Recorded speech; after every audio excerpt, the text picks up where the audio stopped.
안녕하세요. 다바르 말씀 사역원의 임경문 목사입니다. 민수기를 하면 인생의 승리가 보인다. 민수기는 신앙의 오답노트입니다. 오늘 벌써 제 20강까지 왔네요. 20강 15장, 민수기 15장, 가나안에서 지킬 규례. 20강까지 왔는데요. 여기까지 함께 왔으면 또 끝까지 함께 할 수 있을 것이다 라고 하는 그런 기대를 가지고 또 고마운 마음을 가지고 또 오늘 말씀 시작해 볼 수 있도록 하겠습니다. 13장, 14장 이야기는 가데스 바네아의 반역과 심판의 이야기로 끝이 나죠. 그런데 15장에 갑자기 생뚱맞은 그러한 장이 오늘 이 15장의 말씀이에요. 이 15장에 가나안에서 지킬 규례, 이 말씀을 통하여 우리들 가운데 들려주고자 하시는 하나님의 메시지는 뭔가라고 하는 거죠. 오늘 여러 가지 내용들을 살펴보겠지만 이거 하나만 붙들고 가도 이 전체 내용을 우리가 이해하고 가는 거예요. 그것은 뭐냐면 하나님께서 이스라엘을 가나안 땅으로 이끌고 들어가시겠다라고 하는 하나님의 의지를 보여주시는 그런 말씀입니다. 이는 우리들 가운데 소망의 말씀이죠. 그러한 마음을 가지고 그러한 뜻을 우리가 이해하고 오늘 이 15장을 읽는다면 어떻게 보면은 재미없고 그 의미를 알 수 없는 이 장이 얼마나 소중한 그러한 말씀인가라고 하는 것을 우리가 깨달을 수 있을 것입니다. 출애굽기가 애굽에서 시작하죠. 출애굽기 말씀은 애굽에서 시작하고 또 애굽에서 출발하는 게 출애굽기예요. 다음으로 민수기는 그럼 어디서 시작할까요? 시내산에서 시작하고 시내산에서 출발하는 말씀이 민수기죠. 그래서 민수기 1장 1절로 10장 10절은 제1부가 되어지고요. 광야를 떠나기 전에 시내산에서 하나님께서 어떻게 그들을 준비시키시는가라고 하는 그런 메시지가 바로 1부의 내용입니다. 다음으로 10장 11절에서 14장까지의 말씀은 제2부에 해당하고 광야를 떠난 이스라엘이 또 가데스 바네아까지의 여정을 우리들 가운데 보여주고 이스라엘의 불평과 넘어짐에 관한 이야기, 그것이 바로 민수기 제2부에 대한 말씀이죠. 오늘은 제3부의 시작입니다. 오늘 제3부를 시작하면서 15장서부터 19장은 3부죠. 15장에서 19장까지의 이 3부는 광야 38년간의 그러한 이야기예요. 시간적으로 또 내용적으로 광야 38년간의 이야기를 담고 있죠. 1에서 14장까지는 민수기의 제 전반부가 되죠. 전반부가 되어서 크게 나누어서 전반부가 되어지고 15장에서 36장까지는 후반부가 되어지는데 이것은 크게 두 세대를 보여줘요. 전반부는 출애굽 세대, 9세대, 그리고 후반부는 광야 세대, 또 새로운 세대의 이야기가 15장서부터 36장까지 이어지게 되어지죠. 우리가 알 것은 물론 15장서부터 오늘 또 광야 38년, 광야에 대한 이야기, 광야 38년 동안의 그런 이야기, 이런 말씀 속에서 아직은 광야 세대가 주축은 되지 않아요. 주축은 아니에요. 아직은. 그러나 모든 말씀의 포커스는, 말씀은 광야 세대를 전제로 하여서 전달되어지고 있다라고 하는 것을 기억할 때 크게 보아서 전반부와 후반부로 이렇게 나눌 수 있습니다. 불평이라고 하는 것은 우리의 삶을 방황하게 만들어요. 지체하게 만들죠. 이스라엘이 가데스 바네아의 반역으로 말미암아 약속의 땅에 거절을 받고 출애굽 세대는 이제 광야 안에서 그들의 삶을 마치게 되어지는데 이제 이 이스라엘이 다시 여정을 시작되어지는 것은 20장 1절에 가서야, 한번 찾아보시면 20장 1절에 가서야 다시 가데스로 돌아오죠. 물론 13, 14장의 가데스 바네아와 또 20장 1절의 가데스가 똑같은 가데스인가라고 하는 것은 학자의 몫이에요. 저는 신학자가 아니니까요. 이것은 더 학문적인 그러한 연구에 대한 필요성은 있죠. 그러나 아무튼 이스라엘이 가데스 바네아에서 반역과 실패의 이야기로 끝나고 다시 그들이 돌아오는 것이 20장 1절에 와서 그들이 돌아와서 여정을 시작하는 그런 모습을 보게 되어지죠. 13장, 14장은 어떠한 이야기입니까? 실패의 이야기예요. 성경을 보면 실패의 이야기가 있어요. 성경을 보면 죽음에 관한 이야기가 있어요. 출애굽기만 봐도 야곱의 죽음, 요셉의 죽음으로 끝이 납니다. 신명기는 모세의 죽음으로 끝이 납니다. 여호수아는 여호수아의 죽음으로 끝이 납니다. 그러나 그들의 죽음으로, 그들의 실패로 이야기가 마치는 것이 아니라 하나님의 구원의 여정이 시작되어져요. 구원의 이야기가 시작되어져요. 다시 얘기해서 창세기의 야곱과 요셉의 죽음으로 성경이 끝나는 것이 아니라 출애굽기를 통하여서 하나님의 구원의 역사가 시작되어지죠. 실패의 이야기는 인간의 이야기예요. 사람의 이야기예요. 그러나 이것은 하나님의 이야기의 전제가 되고 시작이 되어지죠. 하나님의 이야기는 구원의 이야기다. 그러므로 우리가 하나님께 소망을 둘 수 있다라고 하는 것입니다.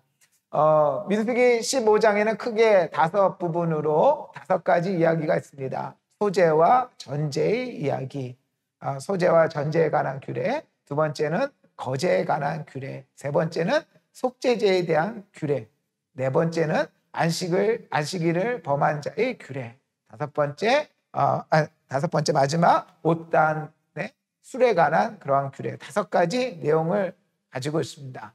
첫 번째, 소재와 전제에 대한 이야기인데요. 가나안에서 이룰 농사에 대한, 그리고 제사에 대한, 예배에 대한 이야기를 왜 하시는가? 첫 번째 그 이유는 앞서서 서론에서 처음 이야기했다시피 가장 중요한 부분이에요. 이것만 가지고 가도 15장 전체를 그냥 우리가 다 아는 거예요, 사실은. 이거 다 품는 말이죠. 소재와 전제를 통하여 가나안에서 그러한 농산물을 통하여 하나님 앞에 영광 돌리는 그러한 제사 지내를 그 예배적인 모습을 통하여 하나님께서 반드시 이스라엘을 이끌고 가나안 땅에 들어가시겠다라고 하는 하나님의 의지요, 또한 소망의 메시지다라고 하는 것을 살펴볼 수 있습니다.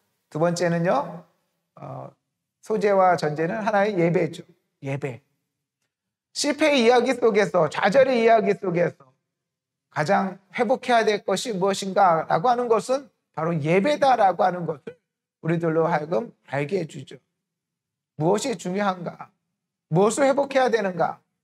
우리가 가장 회복돼야 될 부분은 바로 예배다라고 하는 것을 꼭 기억했으면 좋겠어요.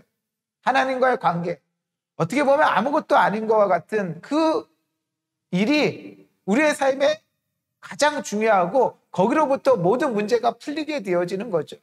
하나님과의 관계가 어그러지고 하나님과의 관계가 부조화되어지고 하나님과의 관계가 무너질 때 나의 삶이 무너지게 되어지는 것이에요. 반대로 나의 삶 가운데 회복돼야 될 것은 예배다라고 하는 거죠. 세 번째, 소재와 전제에 대한 규례는 제사에 대한 다른 말씀 속에서도 나오죠. 레위기 1장부터 7장까지 번제, 소제, 화목제, 속죄제, 속건제, 이러한 제사의 규례에 대한 첨가적인 역할을 하죠. 성경은 한 부분에 모든 것을 다 이야기하는 것이 아니라 이와 같이 분포되어져 있어요. 그래서 그런 말씀들을 우리가 전후를 또 살펴보면서 그러한 온전한 하나님 앞에 우리가 어떻게 서야 되는가라고 하는 것을 우리가 알게 되어지죠. 그래서 이 소재와 전제의 규례는 앞선 소재와 전제에 대한 여러 가지 말씀에 대한 첨가적인 역할을 한다. 네 번째는 제물에 따른 소재와 전제의 양이 달라지죠. 제물에 따라, 제물의 크기에 따라, 제물에 따라서 드려지는 소재와 전제의 양이 달라진다라고 하는 것은 하나님 앞에 드리는 예물은 예배자의 능력에 따라 달라진다라고 하는 것을 우리가 꼭 기억해야 됩니다.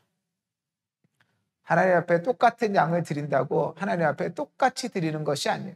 어렵고 힘든 사람은 과부의 두 렙돈처럼 그 작게 드리지만 하나님 주님께서 인정해 주잖아요.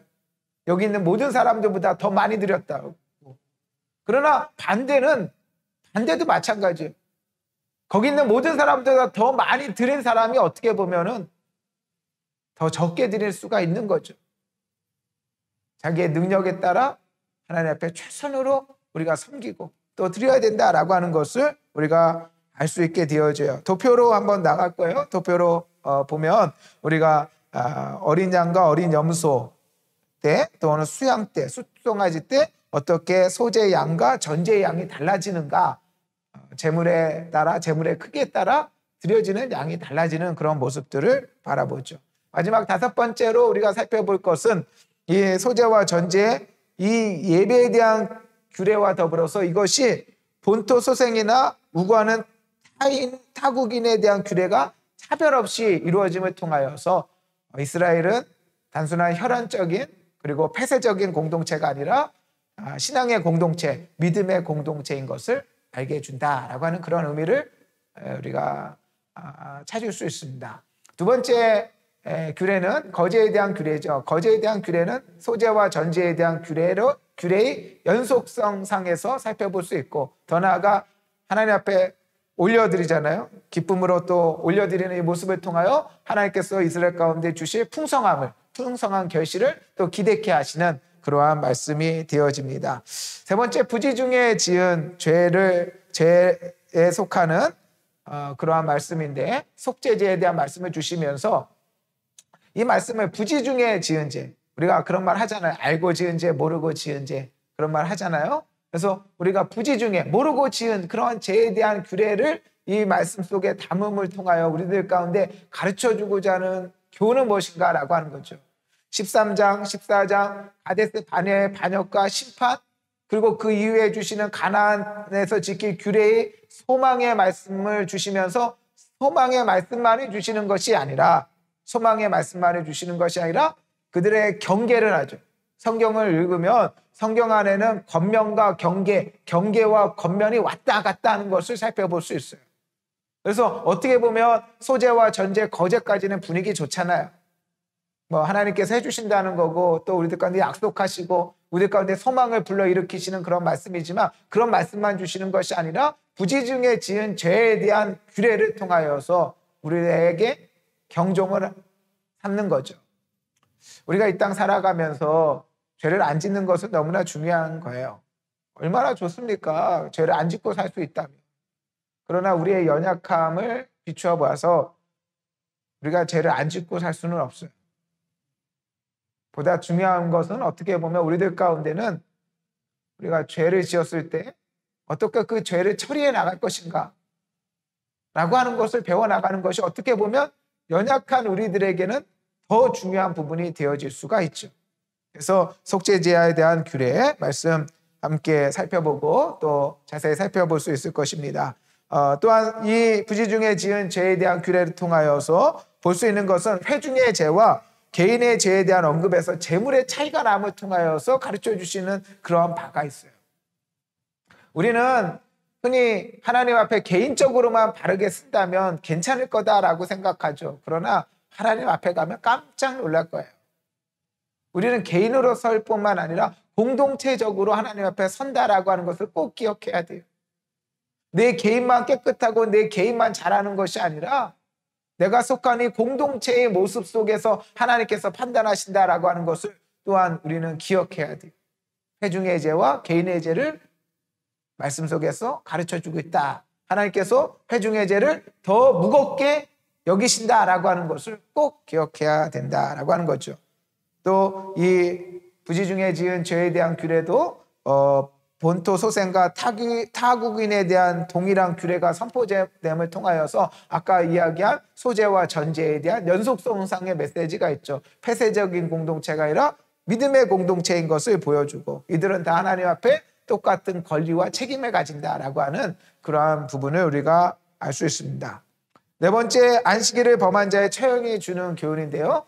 이전의 말씀이 부지 중에 지었다면 고의적으로 지은 죄를 하나님이 또 엄중하게 또 심판하시는 그런 경고의 메시지가 이 안에 담겨있는 거죠.